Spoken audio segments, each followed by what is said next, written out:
comes on the heels of a violent weekend in the capital city. 6 separate incidents of gun violence across town leave 3 people dead, 3 others injured. Now, we want you to take a look at where the homicides actually happened on this map behind us. I know it's a little difficult for you to see at home, but on Friday, there was a deadly shooting outside of Dave & Buster's as we zoom in on this. Then on Saturday, another man was killed at a liquor store on Rodney Parham Drive. And then finally on Sunday, Little Rock police say a shooting on Maplevale Drive left 1 person dead. Another person was injured on that one.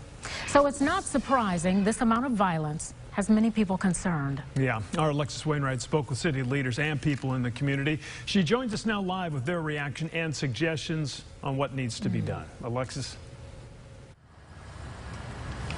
Yeah, that's right, Donna and Kevin. And tonight, the people I spoke to say that this gun violence is happening way too often. In the meantime, Little Rock police telling me tonight that there has already been a 36% increase in the number of homicides in the last 5 years.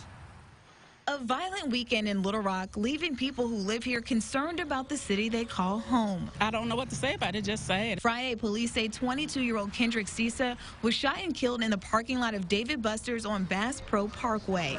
Then on Saturday, 60-year-old Daniel Donahue was shot and killed while working at a liquor store on North Rodney Parham. You get scared of going places now. It's a chance we have to take. But that wasn't all. Sunday night, 1 person died and another was injured from a shooting near Baseline Road. It's not just this weekend. It's been going on for far too long, and it's escalated. City Board Director Lance Hines says it's always a concern when it comes to violent crimes. It's happening all over the city.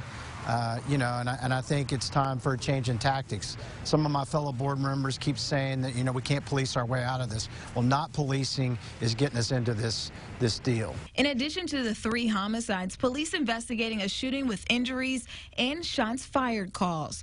2 men were shot and injured at a motel on South University on Saturday night. LRPD also investigating shots fired calls in the River Market Sunday. Another near an elementary school playground on Tyler Street. No one was injured of either of those incidents.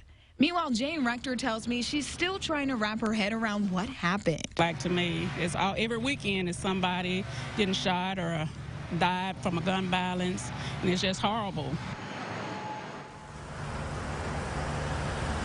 And so far, 1 man has been arrested for 1 of those homicides. Meanwhile, those other investigations are ongoing. No suspect information has been released just yet. Now, after this latest shooting today, that now makes the number of people shot since Friday at 7. Reporting live tonight in Little Rock, Alexis Wainwright, Fox 16 News. Mayor Frank Scott Jr. releasing a statement today saying that although there has been a downward trend in violent crime in Little Rock since May, more must be done to stop it. He's proposing the city use $1 million of the American Rescue Plan Act funds for community violence intervention.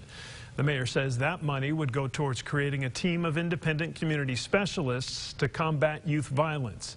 He also says the LRPD has a social worker to help with calls needing mental health assistance.